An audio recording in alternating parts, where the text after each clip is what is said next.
Welcome to Anchored in Faith, a podcast that focuses on sharing testimonies, daily miracles, and stories of God's grace. So excited. This is episode 1, and we have Sue, who has an amazing story, a testimony of how she battled stage 4 cancer. And we're excited to hear her story today. Sue, welcome. Hello, thank you for having me. So, if you can share a little bit about your story, like before the diagnosis, like give us a little background, um that and what who you are and what led to that, that amazing journey that you embarked on. Yeah, up until, the point of where we found the cancer, just before that, I was a teenager, so it was pretty early on that we found it. So nothing. I've been going to church. Obviously, my parents started to go maybe when I was around 5 or 6 years old. So I'd been going to church for many years, and So you basically grew up in church. basically grew up in church, right? I got baptized at the age of 7. I went Wow. through the whole class, and they were like, "We're not sure because you're so young," but I went through it and I passed it, and so they were like, "Yeah, that she can do it." She knows exactly the step that she's taking. And so, yeah, pretty early on, I've just been in the church. It's kind of like my life. Obviously, my own personal step of faith and just kind of my own personal journey came later on, and I think solidified with the things that I went through later on in life.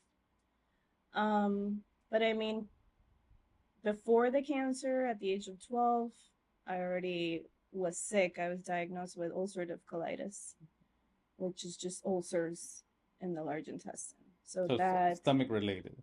yeah, so I Okay. always, since the age of 12, kind of always suffered with these GI issues. So I was sick. I was pretty sick sometimes, and just kind of off and on with the medication and all that. Kind of struggling with that all throughout, middle school and then high school. But that was pretty much where I was at. I was kind of used to the on and off issues, I guess, So up you were like until, frequently going to the doctors? yes, Okay. yes. I had frequent, like 3 times a year seeing the GI specialist, kind of dealing with that because there's no cure. There's just medication to keep the symptoms at bay or try to keep the symptoms at bay to live, the most normal that you can, basically. And how was your journey with God at that point?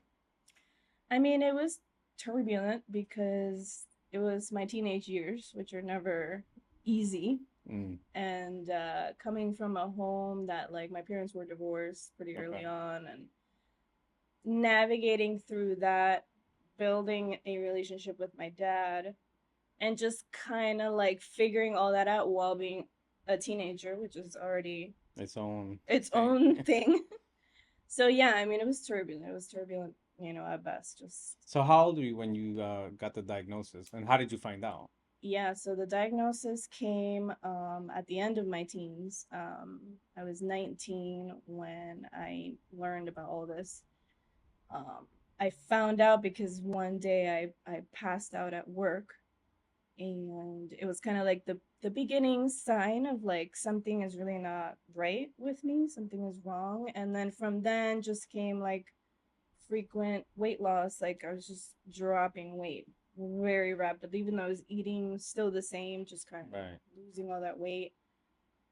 And then with that just came like other things, obviously, that come when your body is not okay. Just like, I was pale, I was super skinny, I was just like not as strong as I So it was was. super noticeable. Super noticeable, yeah. Everyone around me was like, hey, something is wrong, something's going on, something's not right. um and just in and out of the hospital too, because I would just be getting sick frequently not feeling well. And so with that, kind of led to them finding this mass in my large intestine. It's huge. He said it was like the size of a baseball. Wow. And upon finding that and biopsying it, once I went back to see the gastroenterologist, he gave me the diagnosis and said, "Hey, yeah, basically, this is what we found. You have stage 4 non-Hodgkin's lymphoma, and you need to go see the oncologist right away." basically that's your next step. You need to go see them, and you need to get started with whatever needs to happen to get you So to for get you those of right. us that don't know what that is, like how serious is that? You know, like how serious was the doctor about the diagnosis? Like did he give you the sense of urgency, like this is life or death type of thing? Yeah, 100%. I think he was trying to be so gentle because of my age, and when I went in to get the diagnosis, I kind of went in with just my husband, well, my boyfriend at the time, and a friend. My mom was at work, so she was like, "Can you guys go kind of go with her and just Mm-hmm. find out what's going on?" So they were kind of my support system Mm-hmm. in that time. And he was like, "You need to go see the oncologist today," kind of like, yeah, or yesterday. Like, this is, Yeah, you need to like go. stop, drop, and roll. This is Yes, urgent. stop Okay. whatever you're doing, and this is what you have to do. He didn't elaborate, so I was kind of unsure, but I could tell obviously by his sense of urgency, like, you need, like, we're making you the appointment, we're calling them, and you need to go see So what was your reaction when you heard that diagnosis? Like that's pretty deep. That's pretty strong. Like what was your reaction to that? Your initial reaction? them. My very initial reaction was kind of like fight or flight mode. Like, Okay. I was not like, oh no, sad, or I was kind of like, okay, what do we need to do next? Okay. Okay, great. I have cancer. Not great, but all right. We know what it is. Okay, what's next? Like, what do Yeah. we do to fix this? Um, and I always tell this story because it's kind of funny that the people that were with me that day when I received the diagnosis kind of like fell apart. And I was like, guys, it's okay. So you're there consoling them. I'm consoling them. I'm like, guys, don't worry. It's okay. Like, it's gonna be fine. I'm gonna be fine. Don't be concerned. But in my mind, honestly, I was just kind of blocked. I was just kind of like, oh, okay. So now we know, and let's move on. What's next? What about your mom and your family? What was their reaction? Yeah, I mean, my mom's a pretty strong lady. So, I mean, we got home that day. My friends kind of like trying to break it to my mom, and so she kind of is like the same as me in that sense because she didn't fall apart. She was just kind of like, okay, so what did he say? What do we do next? Well, how do we go on from this? My dad is more the gentle soul. Mm-hmm. So yeah, my dad was like a mess. He did not know, like, like, basically he was like, okay, she's dead. Like, that was his. Wow. He was like, this is it. This is the end. I could tell, like, he just kind of closed down. My mom is more like, all right, well, and she'll fall apart, but like in private. Gotcha. So So she she had the tries to be strong my front. strength. Yeah. Yeah. So, I mean, for everybody that, like, my siblings, everybody, I mean, everybody was just like, worst case scenario, like, this is terrible. Like, what do we do now? But I mean, I just had to like rush at that point to see the oncologist and try to figure it out. I didn't even, it's like I didn't have time to Gotcha. process it and be upset about it. I just was like, okay, what's next? What's next? So what happened after that? What was the next step? So we saw the oncologist that week. They got me in. But at that point, like I said, with all this time that I had been sick, losing the weight and all this stuff, by the time I got Now, how in, much weight did you lose? I know you mentioned it was drastic. Like, yeah. give So us a I want to picture on that. say before, or like pre, being sick, I was probably at like 125, 126. That was like my weight back then. And by the time I got to see the oncologist, when I got the diagnosis and I went to go see him, I was probably a very low 80, Wow. almost, high 70s, probably like Wow. 79 when I got weighed in at the That's like doctor's. 50 pounds. Yes. And that was all within the span of like maybe 2 months, Wow. give or take. Like, it was quick. I'm sure that took a toll on you. It did. It did, because I remember I went to go see the oncologist with my mom and my sister-in-law, and the day that we got there, they have like a valet, and I had to go up in a wheelchair because it was a lot for me to, like, I had lost muscle mass with that. So it was a lot for me to even get out of the car or walk a little bit or go up to see it. I mean, that was a lot. I would get winded immediately, like, it was a lot. So you couldn't do those things. I couldn't do those things. Wow. I couldn't do those things. If something was just a little too heavy, and I want to say a little too heavy, like a really heavy spoon or Wow. was hard. Wow. Like I could do a couple and then I would be like, oh, this is too much So for even me. just eating was Was like hard. difficult. Wow.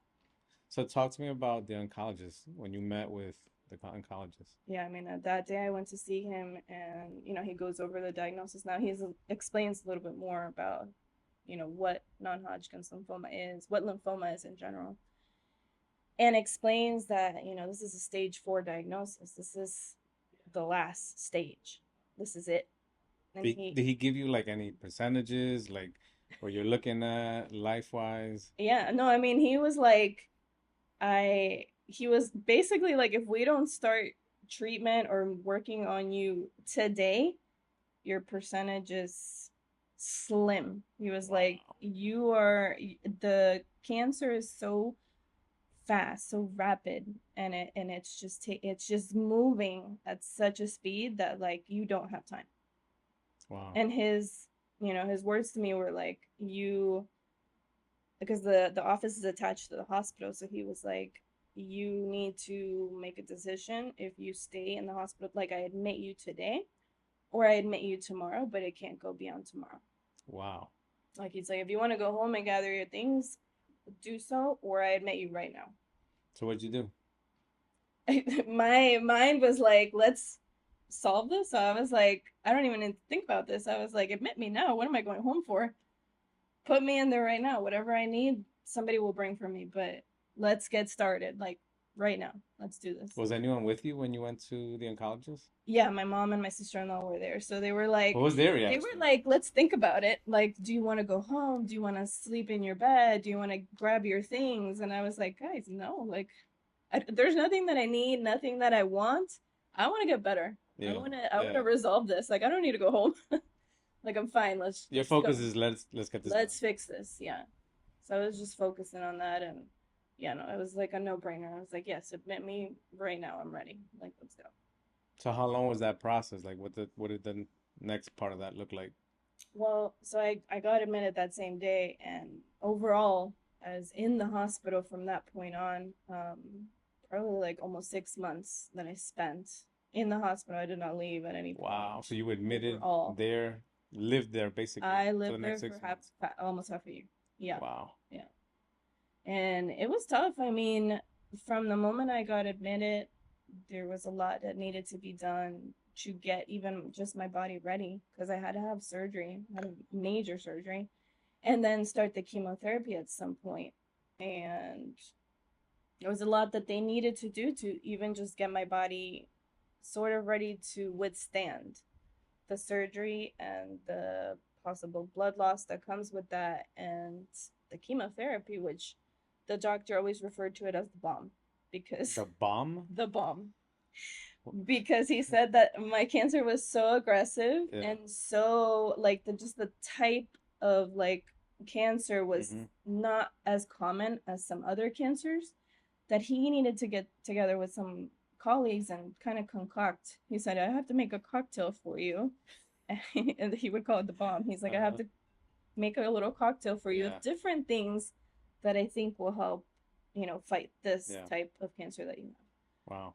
So because it was so aggressive, the treatment, they really needed to do their thing as far as like get my body, all the nutrients necessary to withstand all that. All right, but you said you were there for about 6 months.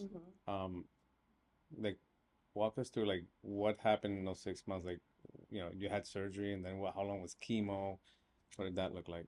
So the getting me ready portion, which was the first leg of it, took a while, because they had to really just keep me on IVs and nutrients and vitamins and all kinds of things to just kind of replenish my body. So that took a little bit of time. I want to say it probably took over a month to just get me at a point where they thought, okay, she can withstand. And obviously age was playing a factor that was good for me, because it was helping me kind of recover a little bit quicker than if I had been older. So that took a bit of time. So that was, you had a whole month before you even started before we even started anything. It was just kind of me sitting there. So what were you going through? What was your mind state? Yeah, that was a little crazy, the before, because nothing was actually happening. I was just there. with an IV in a room, like on the oncology floor. And Mm-hmm. it was like, there was a lot of time of reflection. There was a lot of time A to myself, like lot of where alone time. a lot of alone time where you just kind of sit there and think. And it could be good and it could be dangerous, honestly, Mm, because good in the sense of I had a lot of time to really see God's hand in even just that beginning process. I mean, I hadn't even gone through the worst yet, right. but just up until that point, kind of like see how God had been working through it, that I even could get to that place, Mm-hmm. that I wasn't dead, which, Right. could have been according to how aggressive they were saying it was. So even just getting to that point, I was, but then there's also the lonely times where you're like, why me? Why is this happening to me at now 20 years old? Why am I going through this so young? Why is this even something that I have to battle with? Like, I had already been sick. That was a lot. Like, being sick since I was 12, going through that, trying to live a normal childhood, teenage years while being sick. And then this, which is like the ultimate, like, So thing you that have we like have to any do. resentment towards God? Like, were you angry at God? Were you like No, upset with God? not really. I was kind of lamenting myself, but not mad. Mm-hmm. Not like, why did you do this to me? Like, this is your fault. Not really. I was just kind of like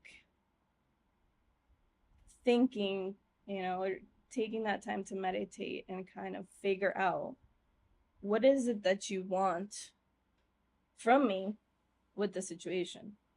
Because sometimes we make it about ourselves. Mm. Like, oh yeah, I'm going through it.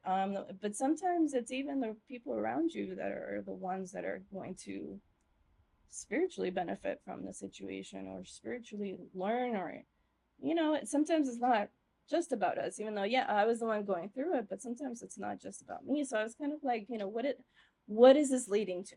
Like, what is it? And at that point, because it was so bad, I was thinking that I was going to die. Like, I was Oh, okay. thinking that I wasn't thinking like, oh yeah, I'm going to come out of this on the other side.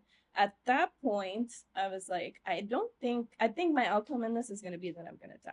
Wow. But I was like, what are we, what are people going to get from this? Like, what can I transmit in the process that might change someone's life, or might, so what can my testimony be in this last, like, I don't know how much time I have left, but what can I do Right. in this time?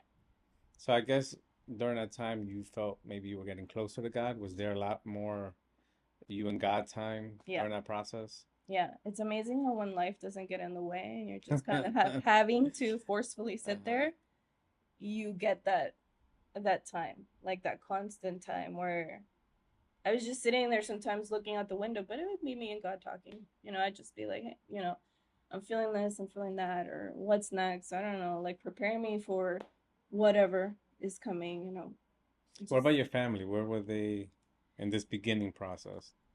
my family, I think, and I've heard this from some of them that I've talked to after everything, that I think they were having the same thoughts that I was, as far as like what the outcome was going to be. Mm-hmm. I think a lot of them also thought that it would end with death, that I would pass away. Wow. So I think a lot of them were also just trying to have like that time, because they were thinking like this is it. So they were trying to have all the time, like trying to be there constantly and be there. Like, my mom never left my side, especially at the beginning. Like, Mm. she literally never left the hospital. People would be like, "Go shower," and she'd be like, "No, I can shower here. Go change." No, someone will bring me a change of clothes. Like, she never left, because she told me that after. She was like, "I didn't think you were gonna make it, and so I wanted to spend every single second with Wow. you, because if that was the end, then I just need to be there." And I think everyone else close to me, my family, kind of mostly all had that Same thought. idea. Yeah. Yeah, that thought. Isn't it crazy though how in the middle of such a tough situation, like, here you are thinking you're gonna die. Here's your family thinking the same thing. Like, it doesn't get darker than that. Yeah. And in that situation, you see God still move and Yeah. he gifted you time. He gives Yeah. you time with your family, with your mom, with your family, and your loved Yeah. ones, Yeah. like to really just invest into that relationship.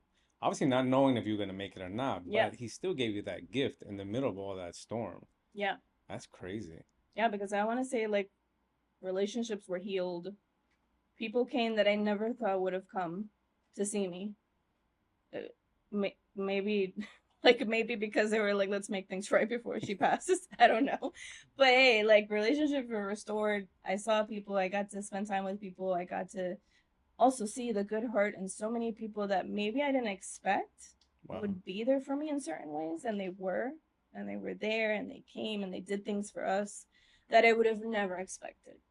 Like so many things that little things that kind of build up, and you're like, wow, yeah, I see how. Sounds like a lot of people were there and a lot of people came to see you. Can you tell me like one person in particular, maybe one situation that stands out for all of them, from all of them? There was a lot. There was a lot. I There was a lot. imagine. It was so much Just time that I one was that there. kind of stands out. But I do remember one friend of the family in particular that I was always like, this is like the thing that no one would think of to come do, but she thought about it, and I don't know if she knows, but maybe now she'll know that I'm forever grateful for this little thing. She used to come and do laundry. She would take like the dirty clothes, like especially my Your mom's clothes. or Oh, and your even mother. mine, because Yeah. at that point it was so long that I would wear pajamas and other things to make it a little fun. Yeah. And she would take all that to her house, wash it, like fold, iron, do all the things, and like bring. And I don't think anyone else would have thought, yeah, hey, they might have laundry, and where are they gonna, it's just she would come do that for us. And it was just a little thing, but it was a big thing. Well, obviously it meant a lot to It you. meant a lot. Yeah.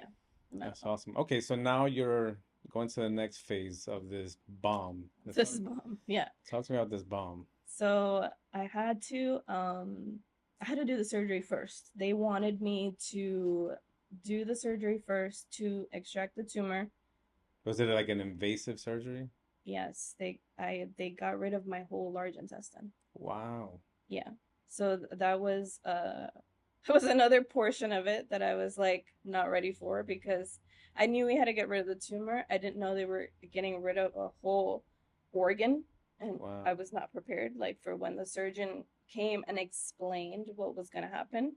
Yeah, I like was what does not that ready. mean? Like, what does that mean? Like they took away your whole, Large intestine. so basically your whole stomach. It's yeah, I mean, there's the stomach, there's the small intestine, and then comes the large intestine. Wow. And so they removed that whole portion. And when he came in and explained, I'm gonna do this, and you're gonna have an ostomy, which is basically like a small portion of your intestine that sticks out into a bag, which is where you deposit all your necessities when you eat and all that stuff. So you'd have to walk around with a bag for the with rest a of your life. bag. Right. And so he explained that. He's like, this is what I do. I take away your large intestine. You no longer have that reservoir. The reservoir is going to be the bag. And I was like, absolutely not. You don't want to live like that. He was like, what? Not expecting. Like, and I was like, I'm not having that surgery. Thank you, though. But no, I'll pass. And he was like, kind of like, what? You can't pass. Like, this is. Yeah, like, what's your option? Yeah, what are your options here? And I was like, listen, I was already okay with dying before, because I know where I'm going.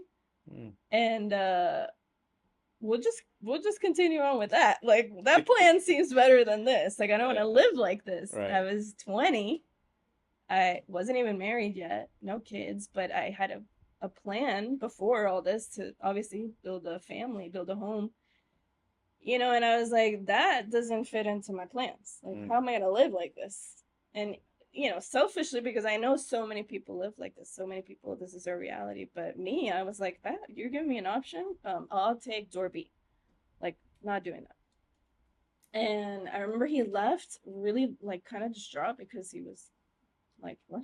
Yeah, probably confused. Yeah, confused, not expecting somebody to say, the patient to be like, yeah, no thanks. I choose death. Like, that's so dark. And he left, and my family, I remember that my mom and my brother were there that day, my sister-in-law, and they were kind of like, no, like, what are you saying? What are you doing? And I was like, guys, I can choose now. I'm an adult. I can say yes or no. I'm saying no. you're not going to live like that. I am, and I don't want to. Like, sorry, this Yeah. is sorry. And they were like, you need to reconsider, you need to reconsider. And, long story short, they made him come back another day, the surgeon, to re explain. I guess they had like their own conversation with him, kind of like, what are the options here? Because he didn't present Because he another didn't option. present options other than this is what I'm doing, and this is how you'll end up when you come out of the surgery. That's it. So he came back another day and was like, I apologize. I didn't go further on into what your options are post, the surgery and all the things. Once he explained, hey, there's another surgery that you can do after you heal from this surgery that will reverse this. You won't have the bag. It'll kind of be all internal, and you can live a normal life, quote unquote. You can pretty much go on and live a normal life because on the outside, you are normal. Once he explained all that, I was like, you should have started out with that. Okay, yeah, I like that. Tell me more. And, once he explained all of that, I was kind of like, okay, yeah, good. So there's another option. Great. So we'll go ahead with that. But that was a major surgery. Obviously, the day that I had surgery, they tell me I was probably in there for like over 5 hours. Wow. It's a major surgery. He said he ran into a little complication where the tumor, it kept going from the time that they had biopsied it. So it was a little bit bigger than he thought it was going to be initially. Hmm. And so it took them a little longer. But he's great, and he left everything kind of like for me to be ready for that next surgery. So he then really was like, okay, I see where you're going with this. I see what you want, and I'm gonna help you out. So he had faith. He's like, you're gonna make it through. You're gonna Yeah, make it through the chemo, and then we'll get back to the second surgery. yeah, Look at yeah. that. And so he was great. And then that day, I still that day I went into it kind of thinking I might not wake up from this because I was still, thinking maybe this is where what God wants in the end. I think I'm gonna end up here. So I went into that, and I fell asleep before that surgery, really thinking I'm not gonna wake up from this. And I said my goodbyes, and I kind of was like, Did your family pick up on that? Like you're saying bye to everybody? mm-hmm. How was that? Yeah, it was a little crazy because I my husband was my boyfriend at the time. I was kind of like, hey, no hard feelings. You go ahead. You move on with your Wow. life. No, don't worry. Like we're good. And to everybody else, my best friend was there, and I was kind of like, this has been great. And just my family, I was kind of like saying bye to everybody, like I might not see you guys again, so this is the moment. This is it. This is where we say goodbye. This is where we kind of like, this is the last time I might see you, and you might see me. Really, they did pick up on it because they were kind of like, no, stop it, don't do that. Like, where? No, don't do that. You're gonna wake up. It's gonna be fine. And I'm like, I know you guys say that, but I have a feeling it might not be that way. So I'm just preparing you. And they're like, no, Yeah. stop. What was your conversation with God before that surgery? Like, Yeah, you're thinking, all right, I'm not gonna wake up. What yeah, was that like? You yeah. know? It, it's funny because you never really know. It's like but you don't know. And I was kind of like they were rolling me away. Once I said bye to everybody, and they were taking me in, and I was just kind of like praying, kind of with my eyes open because I was just watching where they're gonna take me. And I was just kind of like, God, thank you. This has been a great 20 years. Like, Wow. I've done. It's been nice.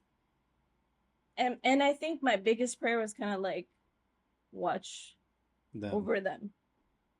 That was like my biggest thing, kind of like, watch over them. And that was it. I don't remember after that because then I fell asleep, and obviously I woke up. Yeah, thank God for that. So when you woke up, first thoughts, like, what's going through your head? Yeah, I You was made like, it, yeah, obviously. I made What it. made you think, well, where am I? I was confused. At the very beginning, I was confused, like still off of the anesthesia and all the medication. And I woke up, and I was definitely like, am I dreaming? Am I here? I started to look around, and I see my mom kind of like sitting over there. And I was like, oh, okay, I made it. I'm awake. Oh, I'm still here. So I mean, it was crazy. I definitely was. I like passed out after like again. I was still like groggy out for the medication. But yeah, it was wild. I woke up and I was like, oh, okay. I was kind of like, God, so that wasn't it, obviously. So, all right, what's next? Kind of like, okay. But did you think, okay, well, all right, you got me through this, went through the surgery. Obviously, I'm alive, I'm awake, I'm living. Like, what's the plan next? Did you think, you're gonna make it through at that point? Because if you made it through this part, Yeah. what was your mindset?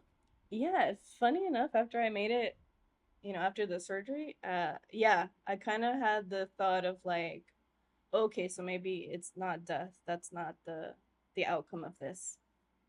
And I was just kind of like, wow, okay, so what, yeah, what is next? Like what, so what else, because this was big in itself. So I was kind of like, ooh, so I still have more to go through. Like, okay. So that just like revive or renew your faith.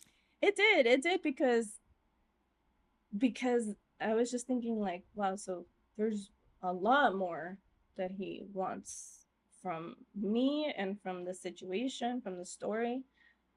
So I was thankful, and then I was, yeah, I was just like, kind of a spectator at that point because I was like, okay, so what is actually next? Like, what is the outcome? Like, what is it? At that point, did you feel okay? Like there's now more of a sense of responsibility on your part? Like, okay, though, well, obviously God has something that He wants me to do. Even I'm to this alive. day, even to this day, I Okay. feel that sense of responsibility a little bit. Um, which is why, anytime I'm asked to share my story or anytime just anyone wants to hear it, even if it's in a setting like this or in a personal setting, I'm so open and I'm so like willing to give all the details because like I feel like people need to see.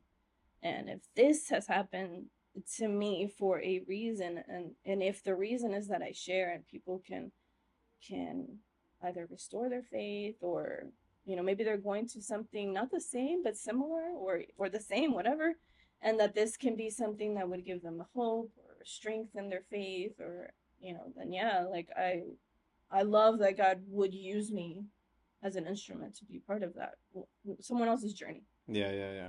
That's awesome. So that became part of the plan. All right, but Definitely. we're getting ahead of ourselves. So we're here, surgery's done. Yeah. You're like, all right, I made it. Yeah. At what point were you like thinking in your mind, okay, this bomb is next?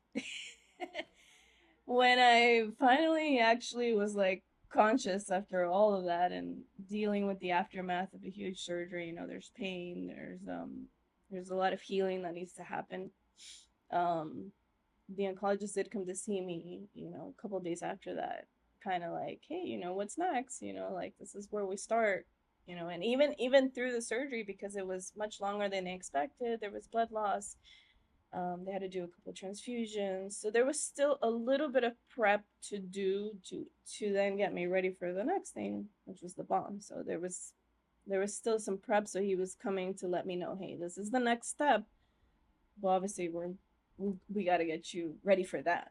But So was he like happy about the outcome of the surgery? Like was he yeah, more optimistic or yeah, still concerned? Like what was he he was. expressing to you? Yeah, it's funny because the oncologist is an older gentleman, real serious and real, about his passionate about his work. I could tell, but a very serious fella. And he was always straightforward, straight to the point. Would come in and up until that point, like I could tell he was happy about the outcome of the surgery, but he was still very like, there's still, we Yeah, still got to get through with this yeah, yeah. chemotherapy, which I don't know how it's gonna go. Wow. He was still Yeah, like, I no don't know. certainty there. No, Like no, he was it could still go like, I either don't way. know. Because he was like, yeah, we got rid of the tumor, but these cells are still in your body, and that's what now we need to eradicate. And I don't know Hmm. what's gonna happen. He was always very, straightforward with those things, and he was like, I don't know, I don't know. He's like, we're gonna give it our best shot. Like we're kind of we they put a team together to kind of make sure that what they were gonna do next, the plan was like a good one. So they were like, we just have to see what happens at that point. Yeah. But they did. I mean, I spent a little more time getting ready for that, and then I remember I had 2 rounds of the chemotherapy before I actually left the hospital. And the very first one was kind of crazy because it came in. I remember it was like, morning, and they were like, okay, today's the day. we're gonna do this today. At some point, the pharmacist is gonna bring down the medication. They brought in a crash cart. For those who don't know what a crash cart is, it's this big red cart that they use in the hospital, and it has all the necessities to do kind of like first aid, like CPR, or anything that would be needed to somebody who's like bring you back crashing. to life. Yes, it's this big red cart, and so I remember they brought it in, and I knew what it was, so they brought it in and just kind of put it in the corner, like didn't say anything about it, like Hopefully she doesn't notice this. yeah, and I remember seeing it, and I was like, okay, what's gonna happen here? Yeah, yeah. But they didn't say anything. They just kind of like getting everything ready when the guy brings down the medication, and the nurse, not one nurse, a couple of nurses come in from the floor, and they're like, okay, we're gonna put this, it's like an IV, so we're gonna hang the bag and we're gonna make it go, and then they just sat there and watched me like Did they prep you? like you're watching a fish tank. Like they were just like, did they prep you like what to expect? Like why no, all that? no, they didn't. No, they were just like, we're just here. Don't mind us. Like, don't worry. Like it's like this is standard protocol, but I know it's not. And I was kind of like, okay. And I remember I was a little nervous because so much things, and I knew what was going on, but I didn't ask questions. I was just kind of like, okay, we're just gonna. Was anyone go there the with flow. you, or you were alone? Yeah, no. My mom was there. I think other people. At that point, I think after the surgery, I was super groggy, and I don't always remember like who was there. I know my mom was there, but like people came in and out, and I don't really remember a lot of it because I was just kind of like the medication was and the morphine, like all that stuff was just kind of like made me super loopy, and something that I wouldn't even remember. They'll say so and so was there, no recollection. So I just remember that because I guess it was so big, so impactful, and I remember them starting the drip, and I thought like some magical potion, something as soon as it hit my vein, something would Like what did you? like Yeah. I would, I don't know, get superpowers. I don't know. I was expecting like some big Yeah. momentous thing to happen. Nothing, absolutely at all. Okay. I felt nothing. Um, they stayed there and they watched me, which must have been a while for that thing to finish. It finished. They took it down. They took it off. They put me back on my regular IV, and they were like all looking at each other like, okay, okay. They took everything away. They took the crash cart, and they were like, just call us. Like, you start to feel anything, you just call us right away.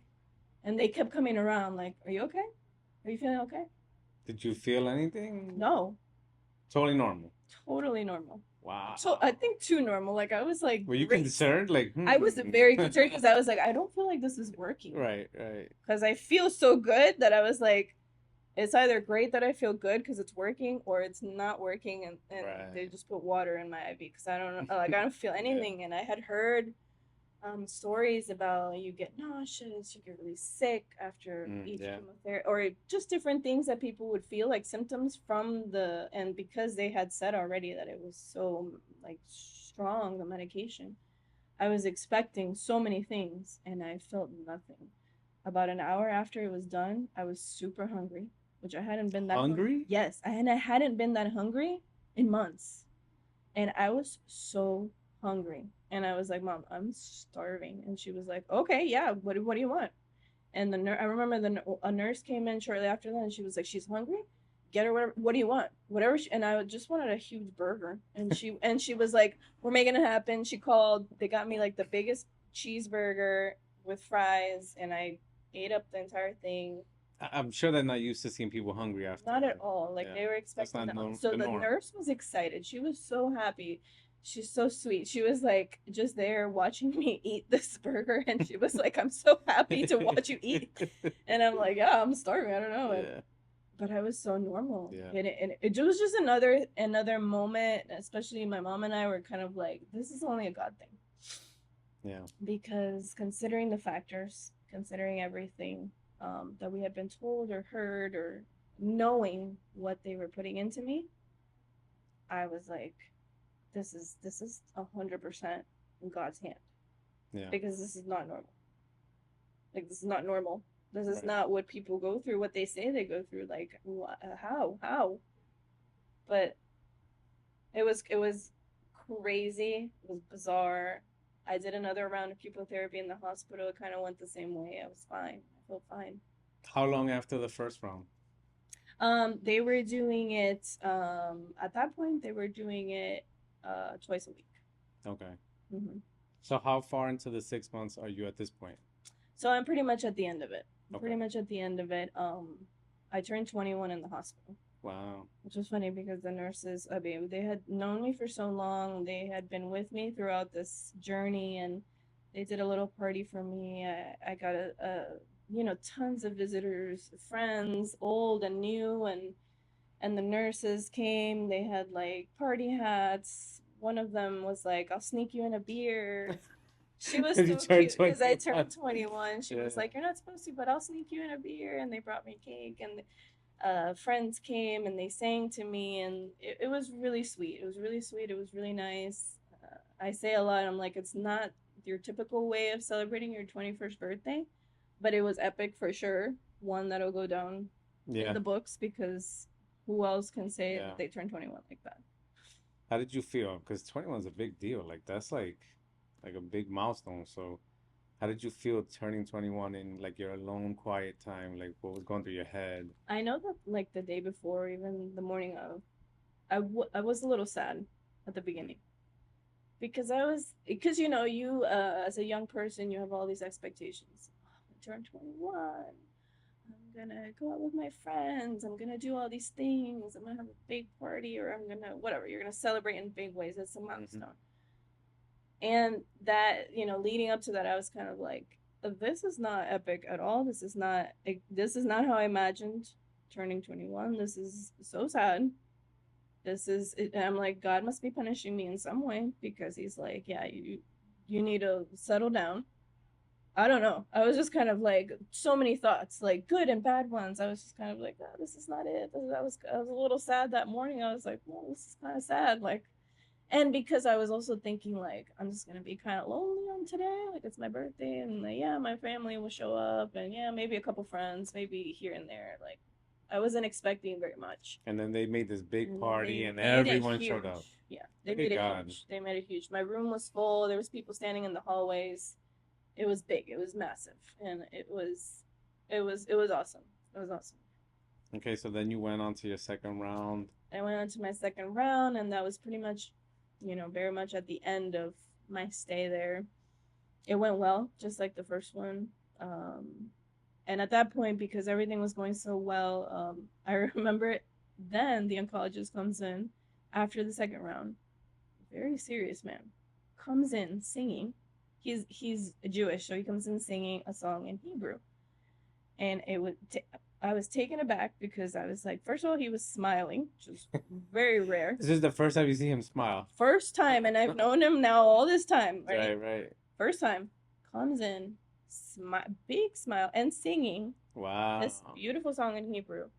Sits on my bed, which Never did that before. rare. This is like my grandpa just walked in, and Mhm. and it's like and I was like, I don't know what's happening. But he was so happy, and he comes in and he's like patting my leg, and he's like, I have to tell you, he's like, this is wild, like how good this is going. And I remember he said, only God. Wow, look at that.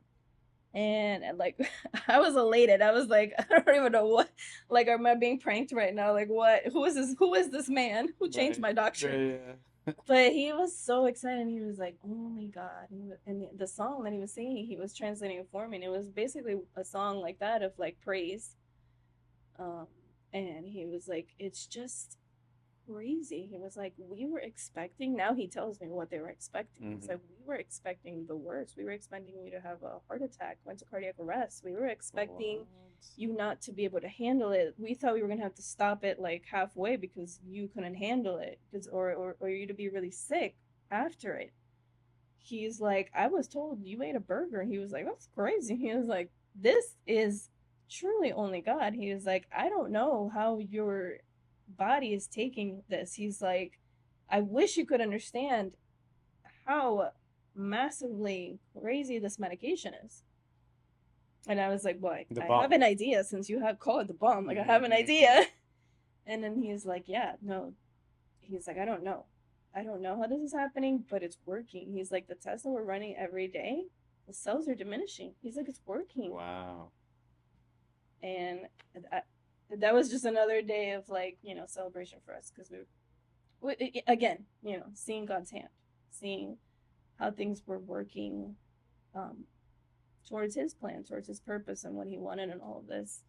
And because whoever was around, even just not only family and friends, but the nurses, there were some that were believers and some that were not. And doctors that were involved, anyone that kind of was just, you know, involved in that whole process of my case, like touched by all these situations and how things were working, not how it's expected. Right. And so they're kind of all just in awe as we move through the process. How did you feel though? Okay, this doctor never smiled. I mean, he's there smiling, singing, giving you this great news. He was surprised, said only God. Like, what was your conversation with God after that? Yeah, I remember he left, and my mom was like, "Can you believe that? Can you believe that?" Oh, she Like, was there. yeah, she was listening because she was also taken aback. She was Yeah. like, "What's going on here?" And we talked about it afterwards, and she was like, "This is unbelievable. This is so," and truly, just even seeing the people around me now smile, because that's another one. It's not just, I mean, the doctor, that's one thing, and I could see now that he was just concerned the entire time, and it kept him. But then, yeah, the people around me, because it wasn't just him. It was like Right. my mom, the people who would come, always just kind of like sad and concerned, and Talking about like the nurses and the people. everybody, Now everybody can coming. smile. Now everyone's coming in excited. Now everyone's happy. Now everyone's, I mean, there were a lot of times where I would hear my mom go in the bathroom to cry, and she would try to keep it, to herself, just to not bring that Yeah. the energy towards me. But I could hear her. Like, sometimes it was a little hard for her to contain it, and Yeah. she would turn on the shower to kind of like, But it was hard. It was a lot of hard times, and now moving past that to the situation where now everyone's kind of like smiling, and now everyone's happy, and now everyone's like, oh, we're seeing, kind of like we're turning a page and we're on the other side of the worst. Yeah. So yeah. I mean, it was more that I can even explain in words. It was big, and I mean, it was God. It was just, that's the only explanation. I imagine a lot of people, like you said, came to visit you throughout this whole 6 months, Mm-hmm. in and out of the hospital, visitors. Is there any like one particular person that sticks out? Maybe I don't know if any pastors came to visit you, Oh, yeah. anyone came to give you like any words? Is there Yeah. anyone that sticks out? Again, there was so it was so long that I was there. There was so many And maybe not the stories. person that sticks out, but Yeah, what they this told you. what they told me. I Yeah. know that there's, amongst all the wonderful stories that I have, there is one instance, because it was more unexpected than I think the rest. A nurse came for one very random day. Not my nurse, not any one of my nurses. She actually didn't even work on the oncology floor. She was from a different floor. She knocked, comes in, and well, you see a nurse, so we're just used to that, and we're Right, like, it's hey, just yeah, another yeah, nurse. it's Yeah. another nurse. And she comes in very discreetly, very quietly. She closes the door behind her, which was a little weird, but we were like, okay, sure. And then No one else was there. just me and my mom. Gotcha. So that was a day that no one else kind of was. It was just very random. We were just chilling there, and she comes in and she's like, hey, I'm from another floor, but the nurses have been talking about you. Wow. And I heard about your story. I heard about your case. And this is post surgery. So I'm recovering from the surgery still. And she's like, I heard about pretty much everything. And I was wondering, is it okay if I pray for you? Look at that. And she's like, I'm not really supposed to do this, Right. obviously. She's like, I'm on the job, I'm on the clock right now. But would you mind? She was kind of like, I don't know what they're gonna say to me. Right. Like, and we were like, yes, of course, come on in. Like, yes, 100%. you can pray for me, you can pray with us, like that's fine. And she came, and it was a beautiful prayer, and it was a beautiful moment. And I just remember it a lot because it was really random. First of all, it Right. wasn't one of my nurses. It was a random nurse from another floor who had nothing, wouldn't really have anything to do with my case. And the fact that she came in, and the fact that that was just a particularly emotional day for us, and my mom was kind of battling with her own things, Right. and and I was battling with my own things that we kind of didn't tell each other about. And later on, we're discussing, and my mom's like, she's like, I prayed this morning, and I was asking God for answers. I was like, what's next? What's happening? What is this? Why are you allowing this? Obviously, there's a purpose, there's a reason, but why? What is it? Yeah. I just don't get it. And then this nurse comes in and says, can I pray for you? And then she said, I'm just sent by God. She said that. She came in and she was just like, I'm just sent by God. She's like, I just want to pray for you and just kind of keep up with like what's happening with you. And her prayer and the things that she said were just a clear answer, to everything. So you had questions, Yeah. and she brought some She answers. brought some answers. Isn't that crazy? Like how God just sends people. I mean, it's the unexpected things. Sometimes we just complain. Sometimes we're praying, and you had all the right to be complaining, obviously. Yeah. But sometimes we just complain, or maybe it's just a thought. Sometimes we don't even pray about that. Like it's just a question that we have in our minds. We're not even saying, God, digging into God asking, but sometimes it's just something that's on our mind. But God is so loving in His grace and His mercy that He'll literally send someone. I mean, Right. it'd be great that if we prayed, Yeah. that God Himself came down from heaven and said, "Here's Give the us the answer. answer. Here's the help you need." Yeah. But the Yeah. reality is, He works through people, Yeah. and He literally Yeah. grabs somebody from a different floor, a Very nurse that's not even tied random to your person. Yeah. case, Yeah. random person. She Yeah. said, "I felt it from the Lord to come," and boom, delivered a message, Literally. and God just went over the top just to give you that. Literally. That's awesome. It's just one of those days, that you feel and you hear that very tangible answer, Right. that because you're unsure, because you're struggling with, Right. what is your purpose? What do you want from me? What do you want from us? Like what is, and you're kind of in that battle. You're in the storm, Mm. and you don't really know like what's the outcome here.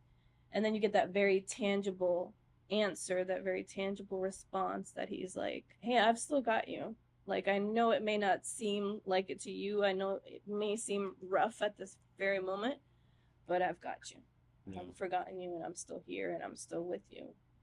So it's very cool. That's awesome. Okay, so you're done with round two. What came after that? So I'm done with round two. I'm getting ready to kind of be discharged at this point because they're like, okay, you're strong enough to go home. You've done really well with the chemo. The trick there was that if I hadn't done well, they would keep me longer to continue to do the chemo in hospital in case anything were to come from it. So I was doing so well, and I was pretty much recovered from the surgery. So they were weaning me off pain medications. I had been on pain medications for a while there after this, even a little bit prior to, because I was starting to have pain. And so then throughout the healing process, I was on a lot of very strong pain medication, even more than morphine. Like I started off with morphine, that wasn't enough, and they went a step Wow. higher, which is Dilaudid, which is like, for those that know, that's like the I've ultimate. never even heard of that. Exactly. No one's even Wow. ever heard of it unless you've had it for some Right, reason. right. And it's very strong narcotic. And that's why I say that some, bits and pieces, it's like a blur. I don't remember. It's like a dream. I remember bits and pieces. I remember things here and there, people walking in and out. I don't remember all of it. But yeah, it was really crazy. Kind of like an addict. They're like weaning you off of this pain medication to get you ready to go home. That was another kind of like difficult thing because now they're kind of trying to take this out of your system to get you ready to go home. I'm discharged. I go home, and it was really weird. That car ride home was really strange. It was like I was in a whole other country, in another world. I was very weirded out. I was like I hadn't been out or in a car, much less. for so long. You hadn't left the hospital in I, 6 months. and I don't even think I remembered what that was like. I was kind of like out. I remember hearing one of Adele's songs in the car, which kind of always every time I hear it, I remember that That car ride because it yeah. kind of stuck with me. It was a new song that she had come out with, and I was kind of like, "What is this?" And I got home, and it was strange. It was like I was not in my home. I felt like I needed to go back to the hospital. I felt Wow. super weird, super insecure, super like that first night was rough. I couldn't sleep.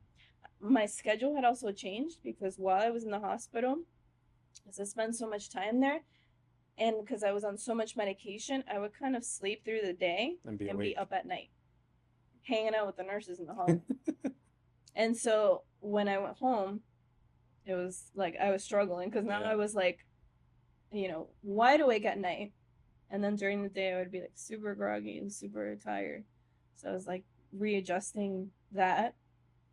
And I was having withdrawals, like really bad Wow. withdrawals from the pain medication, like shaking, like sweating, like cold sweats. I felt weird. I felt like out of place. I felt it was a very strange feeling, very, very strange feeling.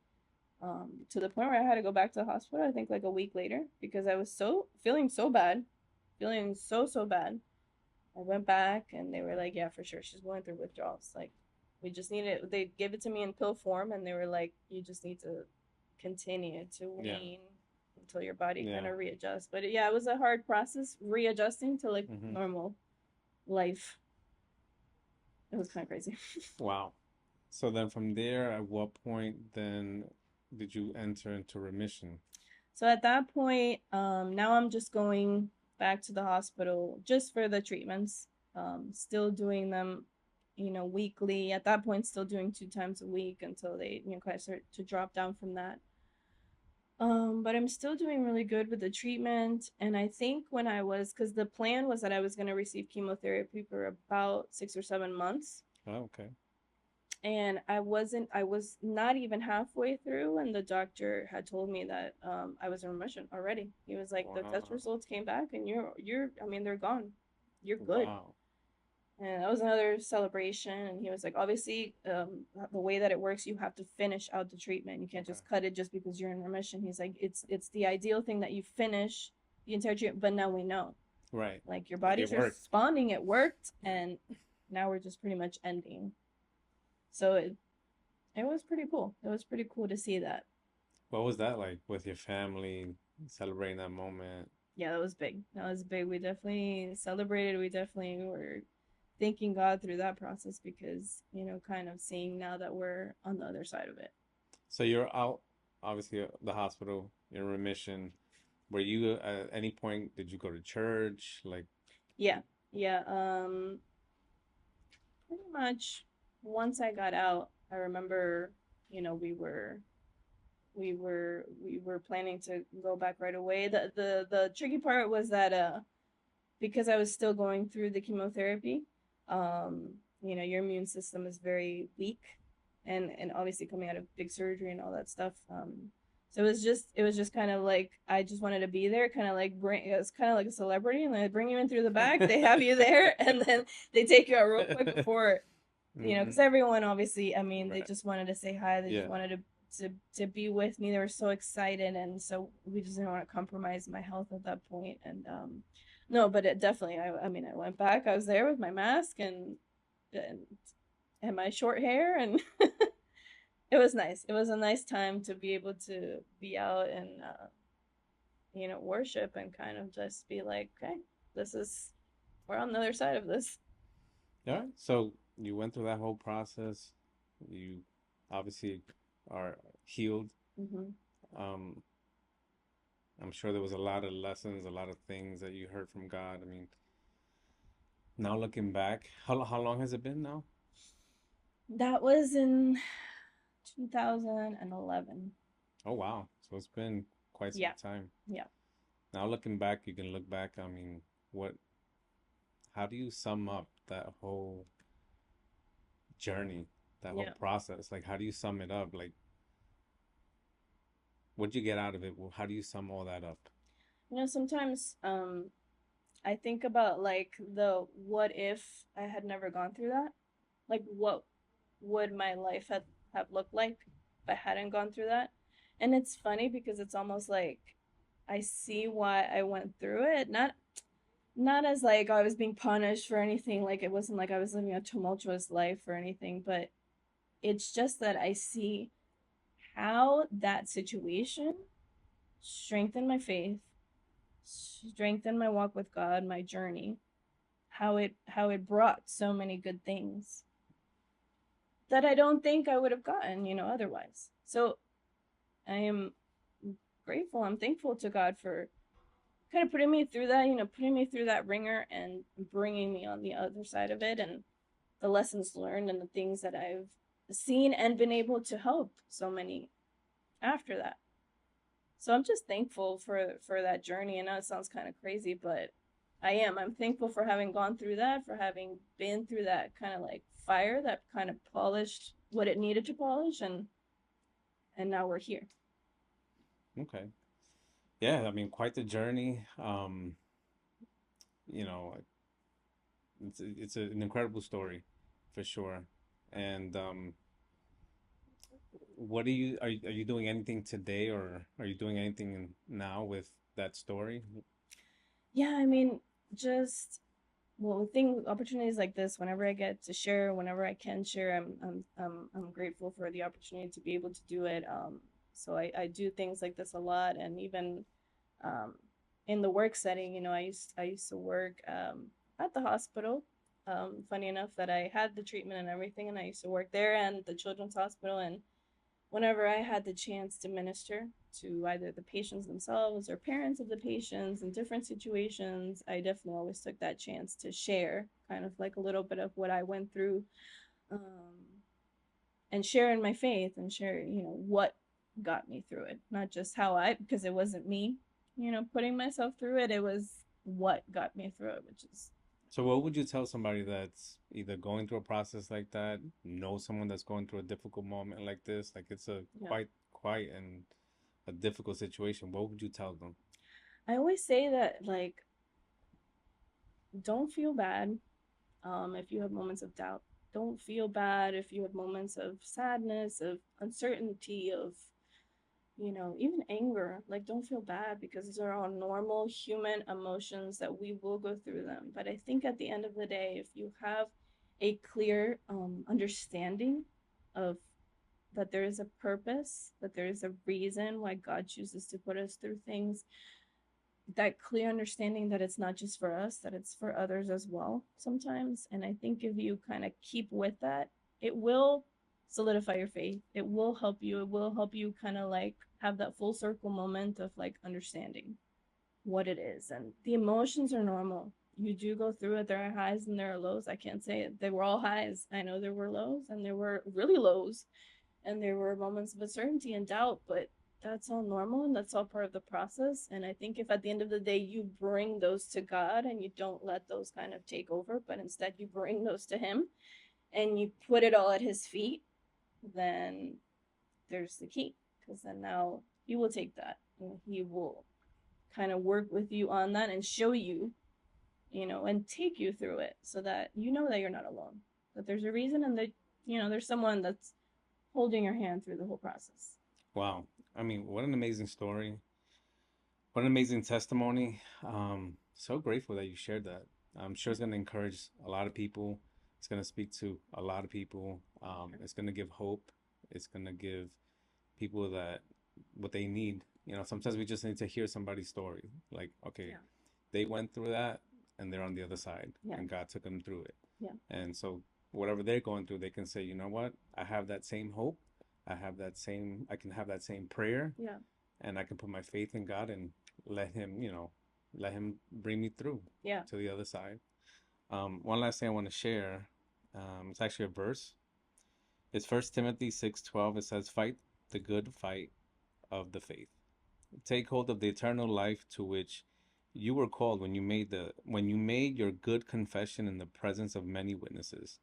A couple of things that just stand out to me is the fighting the good fight. It's essential for believers to constantly and actively just defend their faith against challenges, against temptations, against issues in life, just persevering in the Christian life in this walk. Yeah. Having a commitment to God, to believing His truth, especially when it's tough, especially when you're in the storm, Yeah. and to just actively hold on to that faith. That's the good fight, right?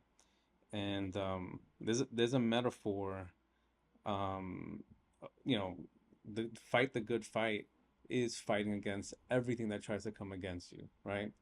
Um, Sometimes it's external things, but a lot of times it's here, Mm-hmm. right? It's ourselves that we're fighting, like Yeah. the doubt, Yeah. the concern, the worries, the depression, the anxiety, whichever way, shape, or form it shows up in. And really, it's just having your faith anchored on something that's unwavering. Yeah. And the only thing that I know that's unwavering is God. Yeah.